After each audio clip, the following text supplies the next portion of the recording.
Hey friends, how you guys doing? Sun's going down, and I was doing a little power saw porting, and I thought I want to get back to this 3270. In the last video, I rebuilt the carb. The saw was running funny, like it was boggy.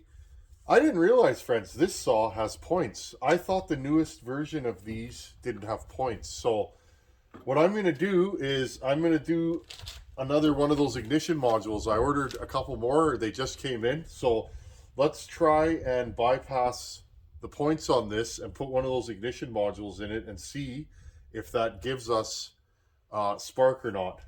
Give me a second here, folks. Now, I really didn't want to pull the old flywheel off here, so in the box of parts Rogan sent was this, and so I can trace back the wires from the condenser, goes to here, and then the black wire, see that black wire, comes out on this side. Where does the black wire go? Okay, so all I gotta do is trace where this black wire goes. The black wire goes, can you guys see? Okay, it goes to the back side here. So I guess all I really have to do is tap into this black wire here, and I should be able to rig up some spark. Also, I broke the recoil, so the rope come out of it, so we'll have to do that too. Then let's see if we can get this thing running. So let me get set up here. Hopefully we can get this done before it's too dark, because I'm in a tailgating kind of mood. Okay, I took the flywheel nut off. It is reverse thread, so if you're taking one of these off, okay, put a puller on here. I can't remember what size it is. Give me a second here. Okay, put a little preload on here. Off she came. I see guys using screwdrivers all the time. Now, I got to take this condenser off because there's physically nowhere to mount this tiny wee little chip.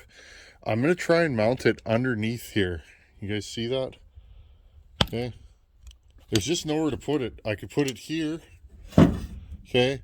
But if you look inside, okay, it's all blocked off.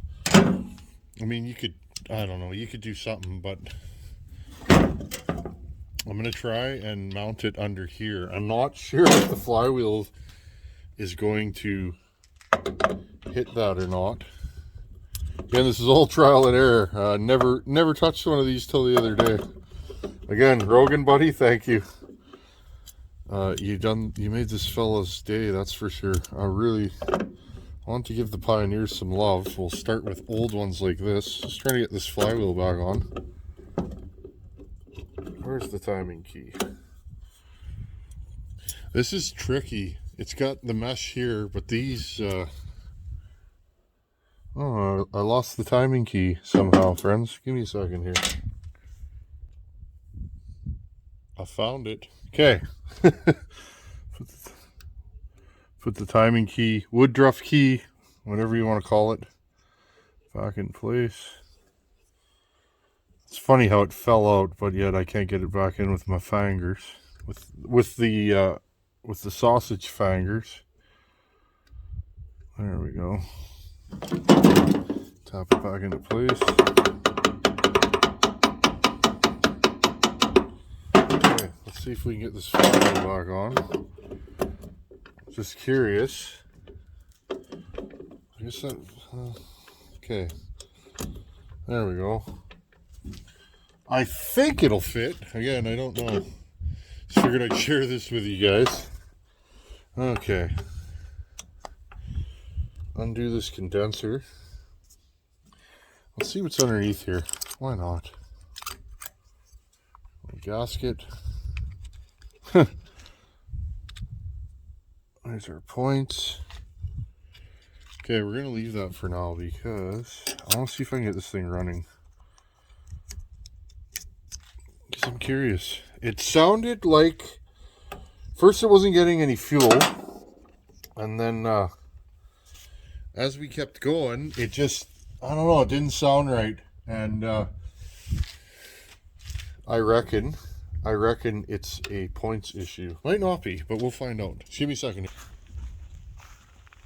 Hey friends, gotta take a little detour here. Something's going on here.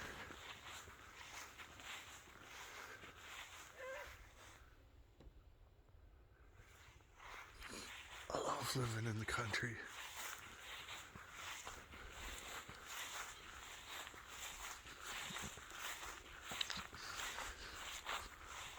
I do not know what that sound is, friends.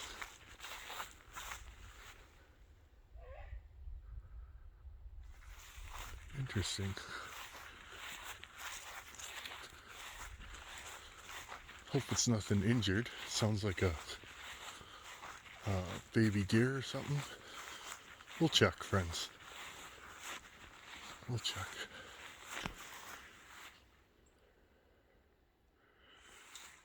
Oh, I believe it's the owl. Here, friends, check this out. Great horned owl. He's making some weird sounds. Oh, there he goes.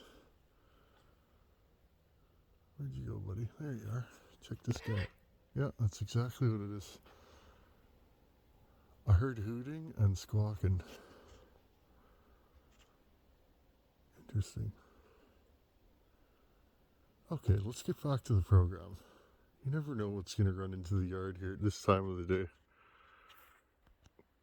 If you guys look yonder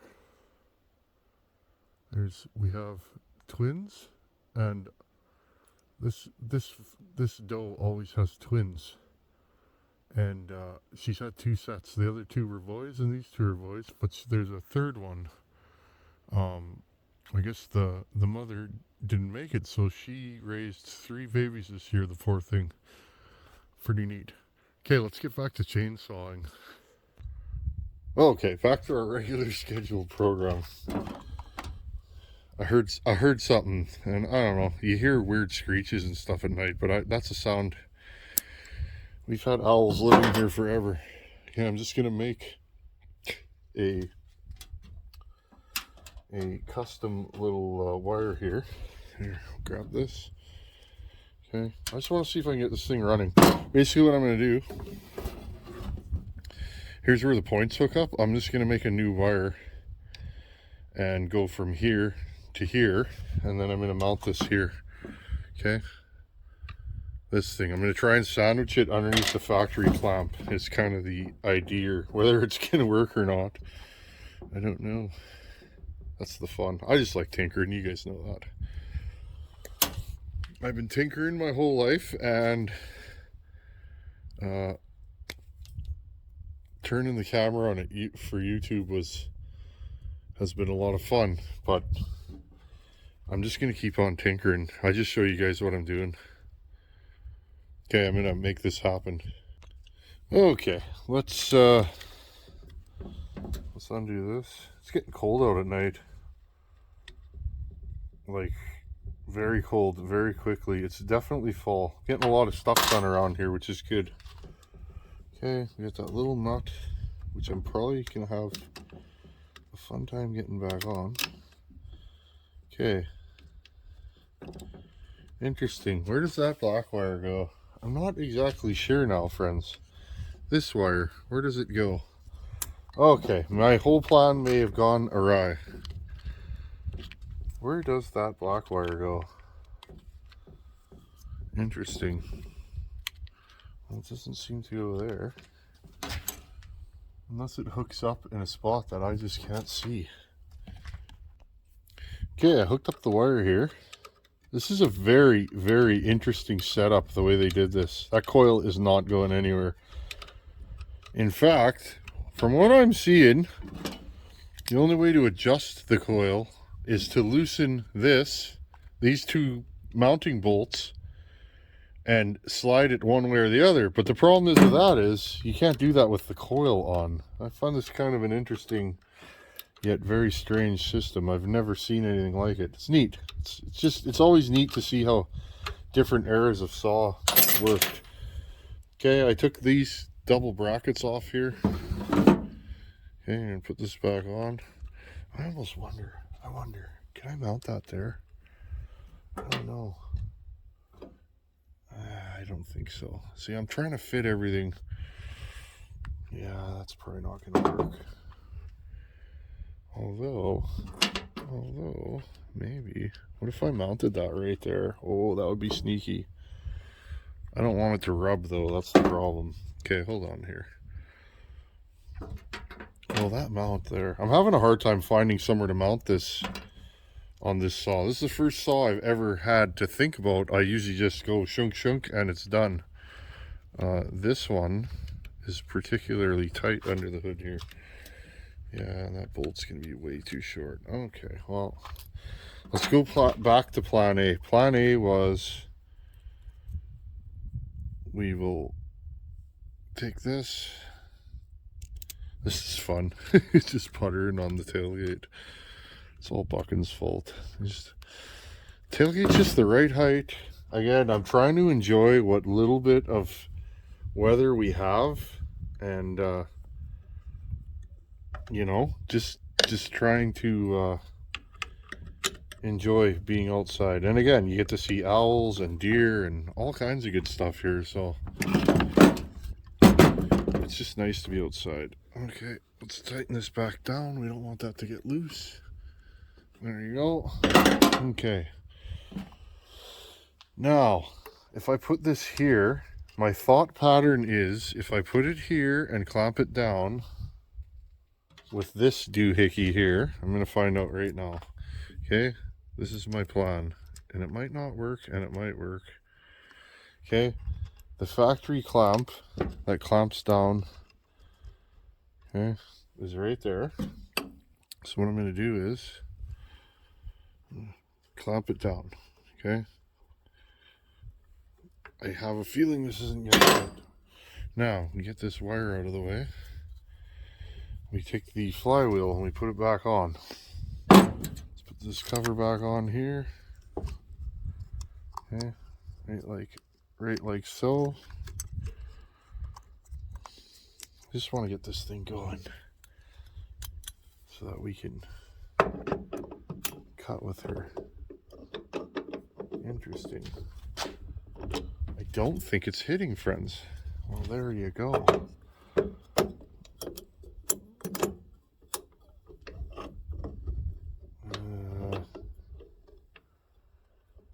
I don't know if it's rubbing or it's not.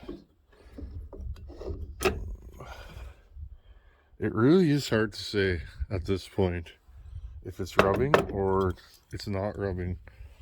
I feel like this is rubbing on the coil, is what I feel like. I don't know if it is or not. I don't see anywhere else to mount this though, is the problem, without doing some major surgery to this here machine.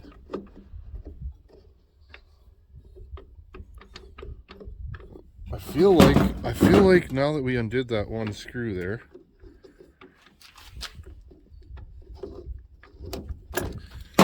trial and error, take it back off. Okay, if I take this off and we don't have that scraping, then I know for a fact that it's rubbing on there. This has got to be the most difficult saw to put one of these chips on. I want to see if it can be done. If it can't, then I'll have to find a condenser. I think the condenser is not working on this properly. I might have one, actually.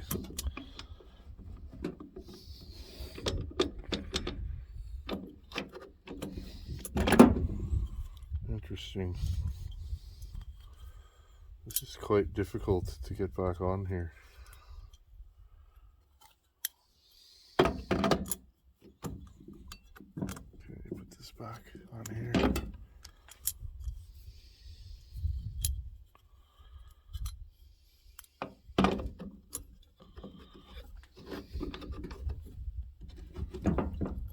Quite interesting. This is just quite the setup here, friends. Like, you need 9 fingers and 6 thumbs to get this back on. Because again, the starter paws are sticking out. I hope we didn't move that coil. We might have though.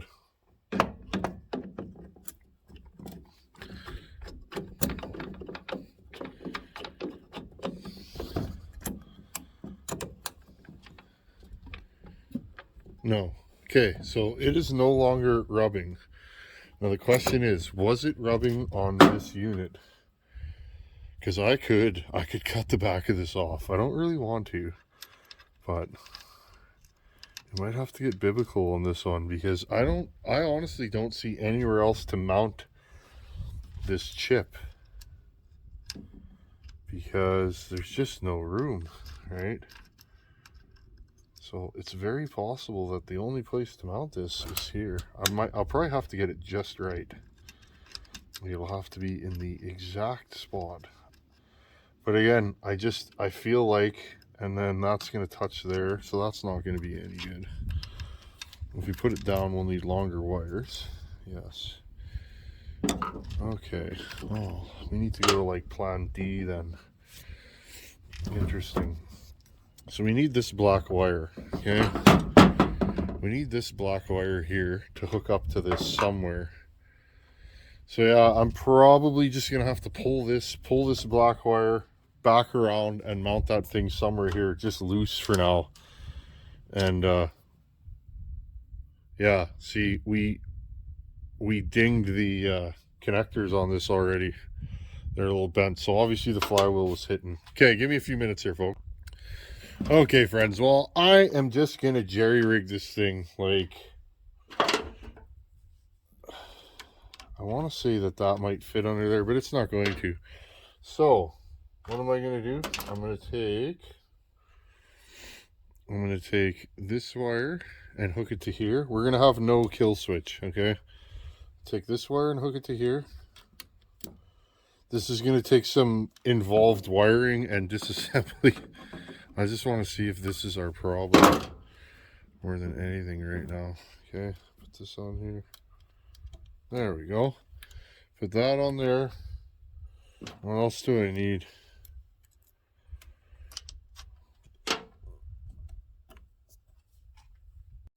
You know, friends, I'm starting to think maybe I should mount this under here somewhere and run the wiring back. I don't see... This is the first time I've ever run into a power saw that I can't fit. I can't physically fit this anywhere. It has to be bolted down and grounded to itself, so it doesn't fit here. I mean, the only thing I can think of is I gotta cut the back of this off and try and mount it. If I cut the back of it off, it may fit, but I think what's happening right now is it's actually rubbing on the inside of the flywheel, okay? This is gonna take some thinking. Too bad I can't mount it there, but that's the fuel tank, right? So I don't really want to drill a hole into the fuel tank. I could JB weld it there though, and then I would have to just put the finest little notch there for the wiring so that it can get back up into the coil. This is going to take some deep thought, friends. Well, friends, it's a couple days later. First thing in the morning, I got my Go Juice. I'm just going to take a sip here. I'm still battling with this 3270. I'm going to bring you guys in close. Put you down here. So, when I first had this thing going, it was super rich. And when you pulled the trigger, it really wasn't doing anything. It got boggier and boggier. So my first thought was ignition, okay? Well, Rogan sent me a bunch of parts. Well, this is the coil that was on the saw, and it's kind of funky looking. It's discolored. So I thought to myself, well, maybe you guys could see there's a big ding in this coil right there. You can see that. So I thought to myself, perhaps we have an ignition problem. So I changed the coil, this big mounting place. This is an interesting saw. Although these two are slotted, right? There's two slotted. You'd think you can advance and retard the timing, which I think you can. But the funny thing is, it doesn't move very far, okay? So, because it pivots off of this hole, okay?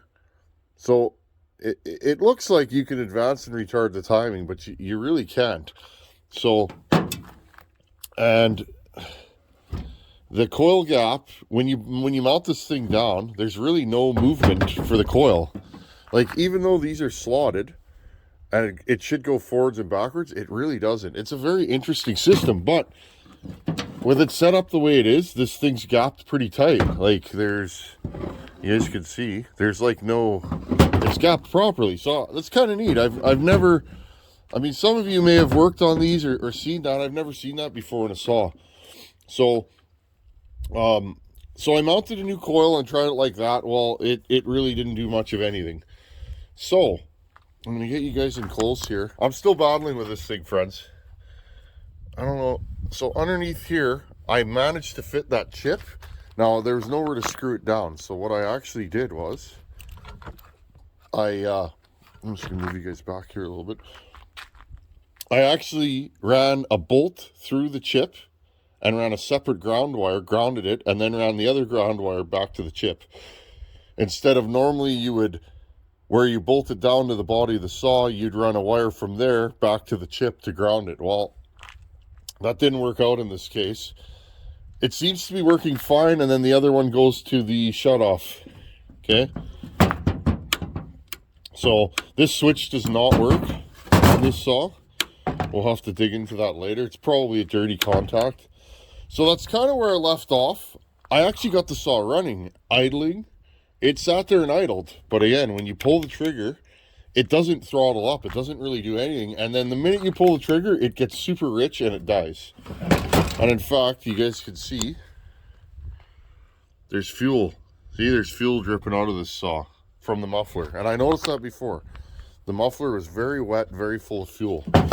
So I think next time, this is a personal project. What I do, friends, is anything that I'm doing, you know, if I'm working on a saw for Bucking or you know, somebody else, I do that during the day. And then if I have some time at the end of the day, I work on something, you know, that I want to putter with. But something crazy happened yesterday, friends. And you guys notice there's actually some fins broken off on this. And I took this cover off just to make it easier to access this. It's just 2 bolts or 2 nuts. Had something crazy happen. I wanted to talk to you guys about this because I've never had this happen before. I know there's a possibility, but so I had the recoil on here and I put a couple bolts in and cinched them down. Not crazy tight, but tight enough. I yarded on the recoil and the saw was sitting there idling. I let the saw idle for a bit just to see what it was going to do. This saw idles and it barks. So I shut it off and I was going to show you guys the progress. Well, I guess while the saw was idling, the 2 bolts I put in, they're just 2 little screws. I guess they come loose, okay? Now, I don't know, some of you guys might know where I'm going with this. When I pulled the recoil, I had my finger on the wrap handle. This thing blew the recoil off and actually smashed my finger, friends. Yeah, I know. It came flying off. It come flying off. I'm just trying to keep you guys here. It come flying off. And actually, I guess somewhere about here, smashed my finger against the bar, like bad. So, I'm taking a little bit of a day off here. I still wanted to show you guys what's going on. That hurt real bad. So public service announcement from the Tin Man. Make sure your recoil, especially when that's a big chunk of metal. Make sure your recoils are tight. Yeah, this thing backfired like, yeah, and I don't know what happened, friends, but it come off with enough force that it mashed my pinky pretty good. So it happens, friends. I wanted to mention that to you guys because I think that's important. Especially on these metal-bodied saws that are not anti-vibed, they vibrate a lot, and I literally blew the recoil off this thing. Think the threads are gonna be okay. I checked them, little boogered, like it pulled a thread or 2 out of the case. It kicked back that hard. So, next time we work on this, friends, let's have a look at the reeds. I have a feeling that I got a reed stuck open. And it's overfueling this thing like something crazy. So We're going to go into that. This carburetor does work, and it seems to be fueling, but when I touch the trigger, it's not doing anything. It just bogs and usually dies. I was thinking ignition, but if I have a reed that's hung open, it's fueling all the time, and I'm loading the saw up, and what's happening, the longer you run it, the smokier it gets. So I reckon I have a fueling issue. The other thing I thought is maybe the oil tank is leaking into the case, but it appears on this type of saw that that can't be the case. The oil tank is here, and it is not attached to the bottom end of the case. So I'll show you guys something, and then I'll let you guys go. Here is a P41. Notice the fuel and oil tank are next to each other, and they're divided by a gasket. If you have a P series or any saw that has oil next to fuel, if it's smoking like crazy, you probably are sucking in bar oil into the fuel tank, which gives you, you know, a 10-to-1 mix ratio and just smokes like crazy. So just thought I'd make you guys aware of that. Okay, friends, well, them are the brakes. I just thought I'd show you guys that. I've never had that happen, but I blew the recoil off this thing. Friends, it happened so quickly, I didn't even know that I got hit, you know, man down. Well, my body let me know pretty quick that I mashed my finger, but especially my fingers are cold because it's cold out right now. And when you got cold fingers, it ramps. You guys know that live in the north, it's getting cold out here. So no harm, no foul. Again, I'll have this finger healed up in a week, but I just wanted to show you guys that. We're gonna get this saw running. I want to run this thing stock. It's very, very barky. Like, it sounds good. Just got to work through a few little issues. And again, this thing's from the 70s. It's been sitting a long time, but it's got wicked compression, and I see nothing but potential for this thing to be a good runner. And I would like to port it. I have 3 of them, so if this one goes good, I'd like to port one of the other 2 I have, and probably keep one stock. So anyhow, friends, as always, thanks for watching. Take her easy, and make sure your recoils are tight. Later.